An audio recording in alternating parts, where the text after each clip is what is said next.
আসসালামু আলাইকুম এভরিওয়ান। আজকে আমাদের পড়ার টপিক হচ্ছে সিএসওএম, ক্রনিক সুপারেটিভ অটাইটিস মিডিয়া। তো চলো আমরা জেনে নিই এটার ডেফিনেশনটা কী। এটা মূলত হচ্ছে একটা long standing infection in the middle year and middle ear cleft, which is characterized by air discharge and permanent perforation. এই সিএসওএমে মূলত কানের পর্দায় মানে টিম্প্যানিক মেমব্রেনে একটা পার্মানেন্ট পারফোরেশন থাকে। এর আগে আমরা পড়েছিলাম এএসওএম। এএসওএমে ছিল দুইটা পার্ট, একটা ছিল প্রি পারফোরেটিভ আর একটা হচ্ছে পারফোরেটিভ। যদি এএসওএমের পারফোরেশনের 3 মান্থ ক্রস হয়ে যায়, তাও যদি এএসওএম হিল না হয়, কিউর না হয়, তখন আমরা তাকে বলবো সিএসওএম, ক্রনিক সুপারেটিভ অটাইটিস মিডিয়া। তো CSM is a long-standing infection, a part or whole of the middle ear cleft, characterized by air discharge and permanent perforation. Type কি? এটার হচ্ছে মূলত দুইটা টাইপ। CSOM এর দুইটা টাইপ, একটা হচ্ছে টিউবোটিম্প্যানিক টাইপ, একটা হচ্ছে এটিকোএন্টারাল টাইপ। এই টিউবোটিম্প্যানিক টাইপটার আরেকটা নাম হচ্ছে মিউকোজাল টাইপ। এটা হচ্ছে সেফ ভ্যারাইটি। আর এটিকোএন্টারাল টাইপ এটা হচ্ছে আনসেফ ভ্যারাইটি। এটার আরেকটা নাম হচ্ছে স্কোয়ামোজাল টাইপ। এটাকে মূলত দুই ভাগে ভাগ করা হয়েছে। টিম্প্যানিক মেমব্রেনের যেই আমরা যদি দেখাই যে টিম্প্যানিক মেমব্রেনের কোথায় পারফোরেশন হয়েছে সেইটার লোকেশনের উপর ভিত্তি করে এটাকে দুই ভাগে ভাগ করা হয়েছে। আচ্ছা, টিউবোটিম্প্যানিক টাইপটা হচ্ছে পাস টেন্সাতে পারফোরেশন মানে ইনফেরিয়রলি, আর যেটা হচ্ছে এটিকোএন্টারাল টাইপ এটা হচ্ছে পাস প্লাসিডাতে মানে এটিকে টিম্প্যানিক মেমব্রেন এটিকে পোস্টেরিয়র সুপিরিয়রলি এই জায়গাতে পারফোরেশন হলে এটাকে বলা হচ্ছে এটিকোএন্টারাল টাইপ। এটা হচ্ছে আনসেফ ভ্যারাইটি কেন? এই ক্ষেত্রে কমপ্লিকেশন খুবই বেশি হয়। এখানে কোলেস্টেটোমা ফর্মেশন হয়, এখানে বোন ইরোশনের চান্স থাকে, এই জন্য এটা আনসেফ ভ্যারাইটি। তো টিউবোটিম্প্যানিক টাইপ অ্যান্ড এটিকোএন্টারাল টাইপ। এই টিউবোটিম্প্যানিক টাইপটার 3টে স্টেজ আছে, একটা হচ্ছে অ্যাক্টিভ, ইনঅ্যাক্টিভ, একটা হচ্ছে হিলড। তো চলো আমরা দেখে নিই মিউকোসাল টাইপ বা টিউবোটিম্প্যানিক টাইপ। এটা হচ্ছে অ্যাক্টিভ টাইপ। অ্যাক্টিভ স্টেজে এখান থেকে পারফোরেশন দিয়ে টিম্প্যানিক মেমব্রেনের পারফোরেশন দিয়ে ডিসচার্জ হবে, পাস ডিসচার্জ হবে, এয়ারের সিক্রেশন ডিসচার্জ হবে। কিন্তু যেটা ইনঅ্যাক্টিভ টাইপ ওখানে কোনো ধরনের ডিসচার্জ থাকবে না, অনলি একটা পার্মানেন্ট পারফোরেশন থেকে যাবে। আর হিল টাইপ হচ্ছে যখন এই পারফোরেশনটা অ্যাডহেশন হয়ে যাবে ওই ক্ষেত্রে। আর যেটা হচ্ছে স্কোয়ামোজাল টাইপ মানে এটিকোএন্টারাল টাইপ, এটার 2টে স্টেজ, একটা অ্যাক্টিভ যেখানে কোলেস্টেটোমার সাথে ডিসচার্জও থাকে, আরটা হচ্ছে ইনঅ্যাক্টিভ বলতে পারো। এটা হচ্ছে এখানে টিম্প্যানিক মেমব্রেনে একটা রিট্রাকশন পকেট থেকে যায়। তো যদি আমরা বলি যে টিউবোটিম্প্যানিক টাইপের কজগুলো কী, এখানে মূলত অ্যাকিউট অটাইটিস মিডিয়া থেকে আলটিমেটলি এখানে টিউবোটিম্প্যানিক ভ্যারাইটি অফ সিএসওএম হয়ে যেতে পারে।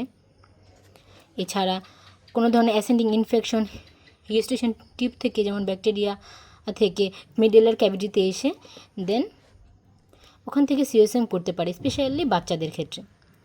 তারপর আদার নেইবারিং কোনো সোর্স অফ ইনফেকশন থেকে হতে পারে, যেমন সারাউন্ডিং স্ট্রাকচারে টনসিল, অ্যাডেনয়েড অ্যান্ড হচ্ছে প্যারানাজাল সাইনাস। আবার যাদের রিকারেন্ট পারসিস্টেন্ট মিডেলার ইনফেকশন হচ্ছে তাদের ক্ষেত্রেও হতে পারে। কিছু অ্যালার্জিক ফ্যাক্টর থেকে, যেমন food allergy, milk, egg, fish, এদের থেকেও আলটিমেটলি এই টিউবোটিম্প্যানিক ভ্যারাইটিটা হতে পারে। এখন আমরা চলো জেনে নিই কোন কোন ব্যাকটেরিয়া এই জন্য দায়ী, এই সিওসএমের জন্য। যদি আমরা অ্যানারোবিক ব্যাকটেরিয়া বলি, এটা হচ্ছে pseudomonas aeruginosa, proteus, E coli and staphylococcus aureus. আর যদি বলি আমরা অ্যানারোবিকের মধ্যে কোনগুলো আছে, তাহলে বলবো ব্যাকটেরিয়েটস আর অ্যানারোবিক স্টেপটোকক্কাই। এই অর্গানিজমগুলো CSOM এর দুই ভ্যারাইটির জন্য দায়ী, টিউবার টিম্পানিকের জন্য দায়ী অ্যান্ড এটিকো এন্টারালের জন্য দায়ী। তো চলো এখন আমরা ক্লিনিক্যাল ফিচার কী কী আমরা ক্লিনিক্যাল ফিচার পাবো এই tuber tympanic variety of CSOM এর, এটা একটু দেখে নিই।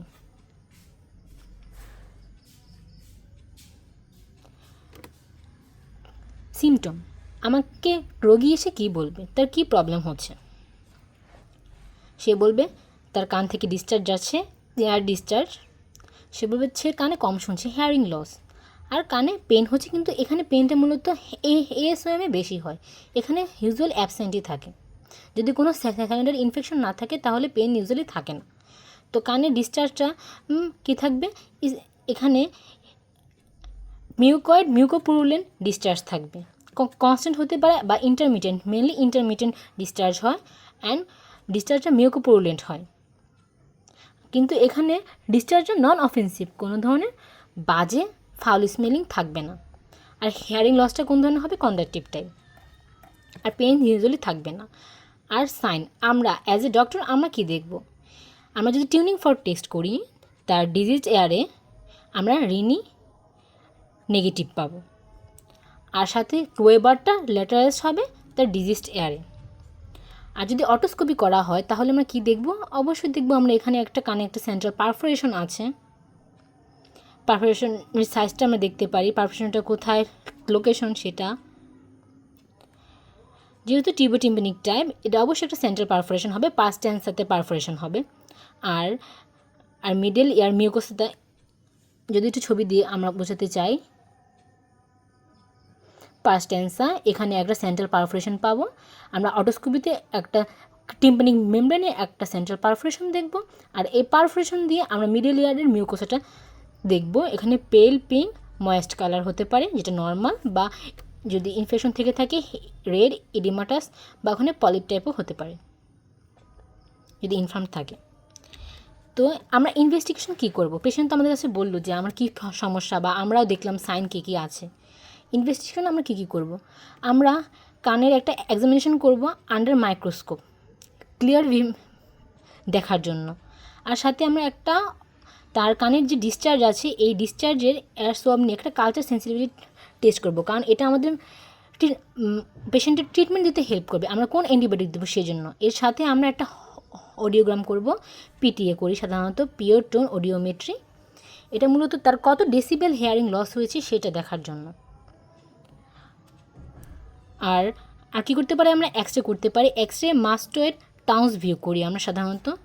এখানে মূলত যেহেতু টিউবার টিম্পানিক ভ্যারাইটিতে আমরা কি দেখব, এখানে এই মাস্টোয়েড এয়ার সেলে আমরা দেখতে পারি যে নিউমাটাইজেশন হতে পারে, আর কি তার ক্লাউডিনেস হতে পারে এয়ার সেলের।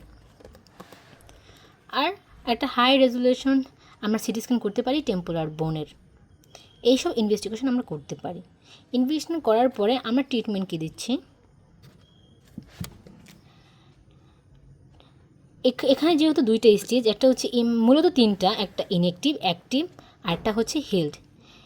যেটা হচ্ছে অ্যাক্টিভ স্টেজ, এখানে তো আমরা বলেছি যে সিক্রেশন থাকবে, তো সিক্রেশন থাকবে সেই অনুযায়ী আমরা এখানে একটা মেডিকেল বা কনজারভেটিভ ট্রিটমেন্ট দিই। অ্যাক্টিভ স্টেজে কী দিই, প্রথমে অবশ্যই আমাকে ওরাল টয়লেটিং করে নিতে হবে by dry mopping, Jobson Horne probe দিয়ে আমরা ড্রাই মপিং করে নিতে পারি, আর সাকশন ক্লিয়ারেন্স করতে পারি, বা general irrigation with normal saline দিয়ে করতে পারি। কানটা ক্লিয়ার করার পর, পরিষ্কার করার পরে, মানে অরাল টয়লেটিং করার পরে আমরা কী দেবো পেশেন্টকে, টপিক্যাল অ্যান্টিবায়োটিক দেবো, কানের অ্যান্টিবায়োটিক এয়ারড্রপ। কী কী আছে অ্যান্টিবায়োটিক এয়ারড্রপের মধ্যে, জেন্টামাইসিন, নিওমাইসিন, পলিমিক্সিন, এসব আছে। এর সাথে আমরা তার সিস্টেমিক অ্যান্টিবায়োটিকও দেবো, অ্যামোক্সিসিলিন। আর নেজাল ডিকনজেস্টেন্ট দেবো, জাইলোমেটাজোলিন, ডেইলি 3 থেকে 4 বার দেবো, 10 থেকে 12 দিন, সাথে অ্যান্টিহিস্টামিন। আর ট্রিটমেন্ট করব কন্ট্রিবিউটরি কজ, যে কারণে তার মূলত এটা হচ্ছে, যেমন টনসিলাইটিস, এডিনয়েডসের ইনফ্লামেশন, আর হচ্ছে সাইনোসাইটিস অ্যান্ড নেজাল অ্যালার্জি। চলো, এটা তো আমরা দেখে ফেলাম ইনঅ্যাক্টিভ অ্যাক্টিভ স্টেজের ট্রিটমেন্ট, এটা মূলত মেডিকেল ট্রিটমেন্ট। এখন আমরা ইনঅ্যাক্টিভ স্টেজে মূলত কী করি, ইনঅ্যাক্টিভ স্টেজে যেহেতু অনেক শুধু পারফোরেশন থাকে, ইনঅ্যাক্টিভ স্টেজে আমরা মূলত সার্জারিটাই করি। কী করি আমরা হচ্ছে মাইরিঙ্গো প্লাস্টি বা টিম্পেনোপ্লাস্টি করি উইথ অর উইদাউট অসিকুলার রিকনস্ট্রাকশন। আর পেশেন্টকে আমরা কী দেবো, সাথে অ্যাডভাইস দেবো। কী অ্যাডভাইস দেবো পেশেন্টকে? আপনি কানে পানি ঢোকাবেন না, কানে অযথা কোনো খোঁচাখুচি করবেন না, avoid from unnecessary handling of ear, then avoid swimming, diving, and তার গোসলের আগে কী বলবো, তাকে cotton ball soaked with oil দিয়ে তার কানটা যাতে বন্ধ করে নিতে বলবো, যাতে কানে পানি না ঢুকে। অ্যাভয়েড ওয়াটার এন্ট্রি, কানের হাইজিন মেনটেন করবে, মেনটেন অরাল হাইজিন, আর সাথে অ্যাভয়েড করবে কমন কোল্ড, অ্যান্ড 2 সপ্তাহ পরে সে ফলো আপে আসবে। এটা হচ্ছে আমাদের টিম্পানিক ভ্যারাইটিটা গেল সিএসওএমের। এখন আমরা আসি অ্যাটিকুয়েন্টাল ভ্যারাইটি। এবার অ্যাটিকুয়েন্টাল ভ্যারাইটিটা পড়ে নিই, যেটা হচ্ছে আনসেফ ভ্যারাইটি। এটার অনেকগুলো নাম আছে, যেমন হচ্ছে cholesteatosis, epidermosis, keratosis of the middle ear, non malignant destructive ear disease. এটা মূলত কেন হয় এটা একটু আমরা দেখে নিই। মূলত মিডল এয়ারে এখানে presence of keratinous squamous epithelium in the middle ear or mastoid, যার কারণে এটার কারণে মূলত এটা কন্ট্রিবিউট করে, হেল্প করে কোলেস্টেটোমা ফর্মেশনে, and it is commonly seen in the sclerotic mastoid. এই কারণে মূলত এই আনসেফ ভ্যারাইটিটা হয়। এখানে মূলত টিম্প্যানিক মেমব্রেনের রিট্রাকশন হয় একটা পাউচ ফর্মেশন হয়। এখানে টিম্প্যানিক মেমব্রেনের যে আউটার লাইনিং আছে ক্যারাটিনাস স্কোমাস এপিথেলিয়াম, এটা এখানে জমা হয়, এই যে কোলেস্টেটোমা ফর্ম করে এখানে পারফোরেশন করে, তারপরে এই অ্যাটিকুয়েন্টাল ভ্যারাইটিটা হয়। এখানে কী কী প্যাথোলজি হয়, কী কী থাকতে পারে, যেমন এই যে কোলেস্টেটোমা ফর্মেশন হতে পারে, দেন গ্র্যানুলেশন টিস্যু ফর্মেশন হতে পারে, অস্টাইটিস হয়, ওসিকুলার নেক্রোসিস হতে পারে, কোলেস্টেরল গ্র্যানুলোমা ফর্মেশন হতে পারে। তাহলে আমরা এখন জেনে নিই এটার causative organism as same as tympanic variety. এখন যদি আমরা এটার ক্লিনিক্যাল ফিচার জানতে চাই,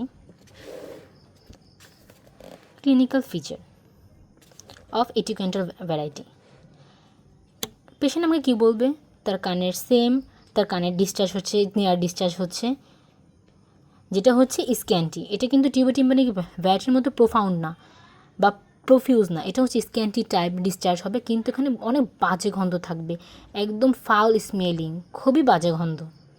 অনেক ক্ষেত্রে বলা হয় যে শুটকি এই পচা গন্ধ, ডিউ টু বোন ডিস্ট্রাকশন। আর কী বলবে, সে কানে কম শুনছে, অবশ্যই এটা হচ্ছে মোস্টলি কন্ডাক্টিভ টাইপ ডিফনেস, বা তার সাথে কিছু সেন্সরি এলিমেন্টও থাকতে পারে। আর কি বলবে, তার কানে ডিসচার্জ হচ্ছে, কানে কম শুনছে, অনেক সময় বলতে পারে সে ব্লিডিংও হচ্ছে, যদি তার গ্র্যানুলেশন টিস্যু বা পলি ফর্মেশন হয়ে থাকে, আর সে যদি ওটাকে ক্লিয়ার করতে যায়, হয় ক্লিয়ারিং দ্য এয়ার। সে আর কি বলবে, সে কমপ্লিকেশনের ফিচার বলতে পারে। এই অ্যাটিকুয়েন্টাল ভ্যারাইটির কিছু কমপ্লিকেশন, এসিএসএমের কমপ্লিকেশনগুলোও নিয়ে সে আসতে পারে, প্রেজেন্ট করতে পারে, যদি সে লেট প্রেজেন্ট করে। একটা হচ্ছে সে বলতে পারে তার পেন হচ্ছে কানে, তার হেডেক হচ্ছে, ভার্টিগো হচ্ছে, জাস্ট কানে শো শব্দ শুনছে।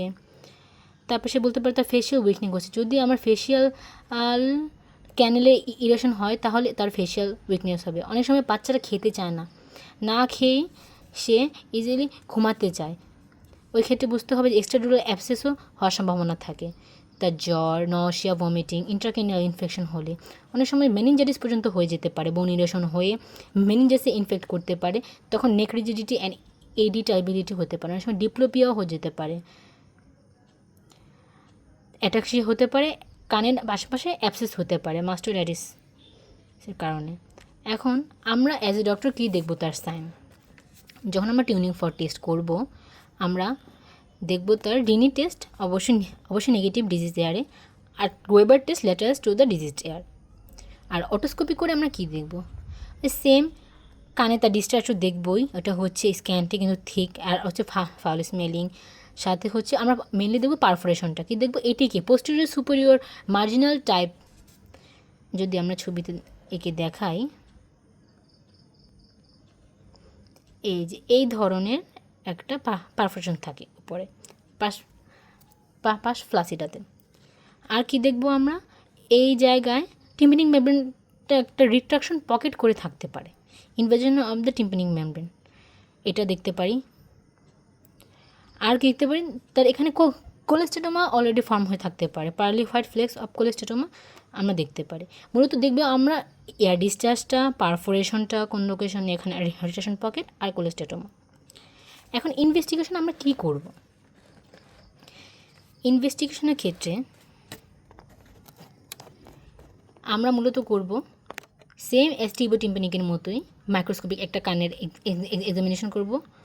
আর কি করব, টিউনিং ফোর্স টেস্টও আমরা করবই, সাথে অডিওগ্রাম পিওটোন মেট্রি করব, তার কত ডেসিবেল হিয়ারিং লস হলো সেটা দেখার জন্য। আর সেই সাথে মাস্টোয়েডের এক্সরে মাস্টোয়েড টাউন্স ভিউ করব, টেম্পোরাল বোনের হাই রেজুলেশন সিটি স্ক্যান করব, ব্রেনে সিটি স্ক্যান করব। আর অ্যান্টিবায়োটিক দেওয়ার জন্য অবশ্যই এয়ার সোয়াব নিয়ে কালচার সেন্সিটিভিটি টেস্ট করব। এটার ট্রিটমেন্টটা মূলত হচ্ছে সার্জিক্যাল ট্রিটমেন্ট। এখানে মূলত সার্জিক্যাল কী করা হয়, আমরা মডিফাইড রেডিক্যাল মাস্টোডেক্টমি করি আর রেডিক্যাল মাস্টোডেক্টমি করি, এই দুটোই মূলত আমাদের করা হয়। আর এর সাথে অবশ্যই আমরা পেশেন্টকে তো অ্যাডভাইস দেবই, পানি কানে ভিতরে ঢোকানো যাবে না, গোসলের সময় কটন বল সোক করে কানে দিতে হবে, আননেসেসারি কানে হ্যান্ডেলিং করা যাবে না। সেম টিম্পানিক কোল্ড ঠান্ডা থেকে বিরত থাকবেন, হাইজিন মেনটেন করবেন আর ফলো আপে আসবেন। এখন আমরা টিম্পানিক আর এটিকান্টালের একটা ডিফারেন্স দেখে নিই, চলো।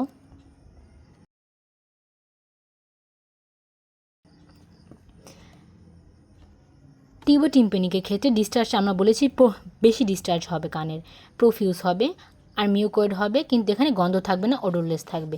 কিন্তু এটিকান্টালে স্কেন্টি থাকবে বাট পুরুলেন্ট থাকবে, সাথে খুবই ফাউল স্মেলিং থাকবে। আর এখানে পারফোরেশনটা কীরকম হবে, সেন্ট্রাল পারফোরেশন আমরা বলেছি পাস্ট টেন্সেতে, আমরা স্ক্রিনে ছবি দেখিয়ে দেব। আর এখানে হবে এটিক বা মার্জিনাল পারফোরেশন। এখানে গ্র্যানুলেশন টিস্যু ফর্ম হয় না, কিন্তু এখানে হয়। এখানে পলিপে যদি হয় না, যদি হয় তাহলে পেল কালার হবে, এখানে হবে রেড ফ্লেশি। এখানে কোলেস্টোমা ফর্ম হয় না টিম্পানিকে, কিন্তু এটিকান্টালে কোলেস্টোমা ফর্মেশন হয়। আমরা আগেই বলেছি যে এটিকান্টালে কমপ্লিকেশন খুব কমন বেশি হয়, এই জন্য এটা আনসেফ ভ্যারাইটি, আমরা আগেই বলেছিলাম। এখানে কমপ্লিকেশন কমন। আর অডিওগ্রামে এখানে কন্ডাক্টিভ টাইপ ডিফনেস মিল মডারেট হবে, কিন্তু এখানে কন্ডাক্টিভ টাইপ ডিফনেসের সাথে মিক্স ডিফনেস মানে সেন্সরি নিউরাল ডিফনেস থাকতে পারে। সবাইকে ধন্যবাদ, আসসালামু আলাইকুম। তোমরা আর কোন ধরনের ক্লাস চাও, কোন টপিকের, আমাদের কমেন্টে জানাতে পারো। আর আমাদের চ্যানেলটাকে লাইক আর একটা সাবস্ক্রাইব করে দিও।